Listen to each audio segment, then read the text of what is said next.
Muy bien, en este video vamos a resolver un problema de transferencia de calor por conducción en estado transitorio, pero cuando se puede aplicar la aproximación de capacidades agrupadas.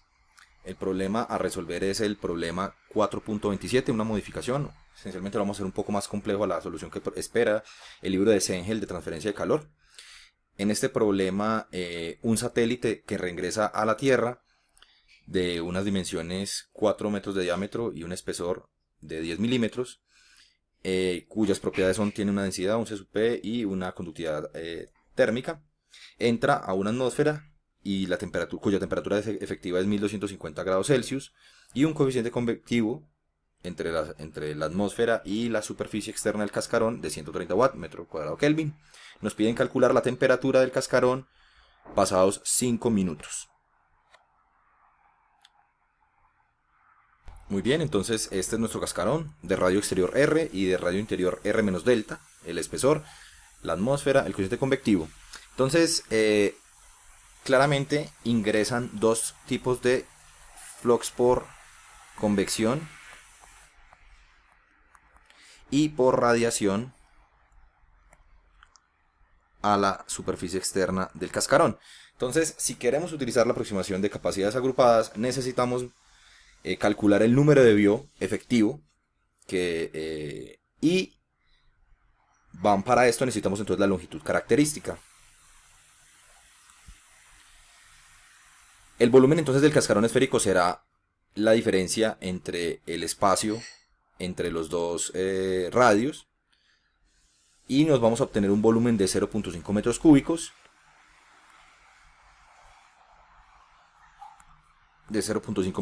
para el volumen, y el área superficial va a ser el área externa más el área interna del cascarón, y tenemos un valor final de 100.02 metros cuadrados.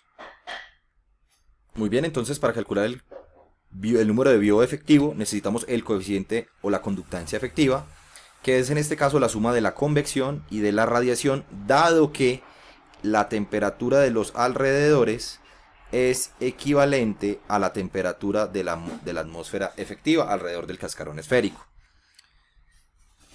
El coeficiente radioactivo lo definimos como 4 por la emisividad, por la constante de Stefan-Boltzmann, por el factor de vista, por la temperatura media entre la superficie y el cuerpo emisivo, a la 3.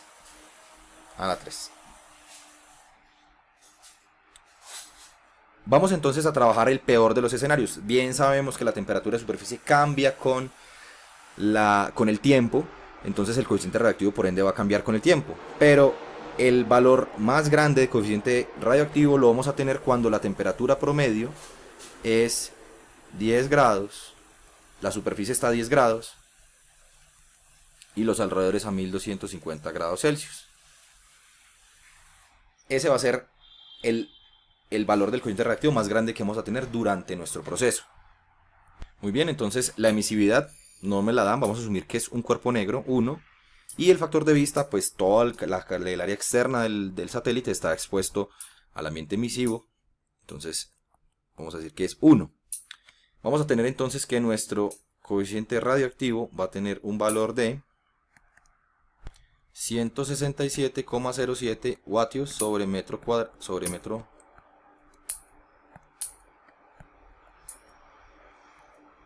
cuadrado cada grado.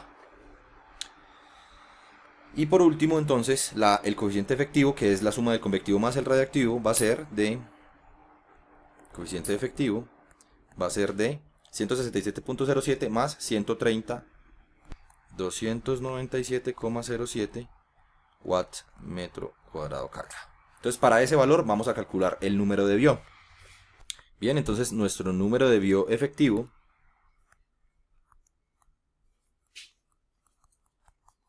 va a ser la longitud característica, que recordemos que la longitud característica es la relación del cuerpo, el volumen del cuerpo sobre su área superficial total. El coeficiente efectivo y la conductividad térmica del material que esté hecho el cascarón. Si reemplazamos los valores, tenemos que nuestro número de BIO efectivo es 0.1114 4. Entonces, ¿qué podemos intuir? El libro de Zengel propone que para números de Biot menores a 0.1 se puede utilizar la aproximación de parámetros concentrados. Que vemos que nuestro número es ligeramente mayor al propuesto por el criterio empírico, pero vamos entonces a tomar la decisión de usar la aproximación porque ese es el peor de los escenarios. Cuando la temperatura de la superficie aumente, el coeficiente radiactivo va a disminuir, entonces solamente vamos a tener ese problemita justo en el instante cero. Muy bien, entonces vamos a proponer un balance de energía en un volumen de control. Tenemos entonces que los calores que en este caso entran son el calor por radiación más el calor por convección, y ese calor que ingresa va a modificar la energía interna de nuestro cascarón. Entonces este sería nuestro balance, que en términos de fluxes sería el flux radioactivo más el flux convectivo es igual a 1 sobre el área superficial por, en este caso, la densidad por el volumen por el C sub P por la temperatura de la superficie, el cambio de la temperatura de la superficie respecto al tiempo. Recuerden que esta diferencial es solamente la temperatura de superficie, me calcula la temperatura dentro del cascarón, porque podemos despreciar los efectos conductivos dentro de él. Vamos entonces a reemplazar la definición de cada flux y a proponer nuestra ecuación diferencial.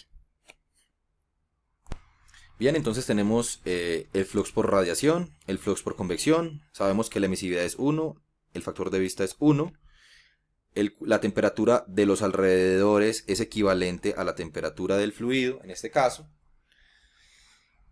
Y es importante notar que esta área superficial es el área externa del cascarón esférico. Ojo con eso. Bien, entonces tenemos una ecuación diferencial, función del tiempo, cuyas condiciones iniciales serán entonces que para un tiempo igual a 0, la temperatura del cascarón, la temperatura de la superficie es 10 grados Celsius. Bien, entonces vamos a utilizar el software MATLAB para resolver esa ecuación diferencial.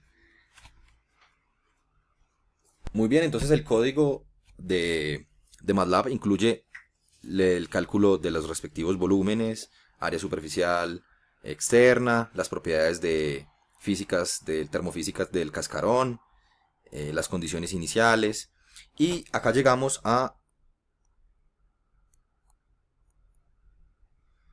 nuestra ecuación diferencial. Vemos que acá tenemos el solver O de 45, es una ecuación diferencial relativamente sencilla de resolver en función del tiempo y calcular la temperatura superficial a medida que avanza el mismo.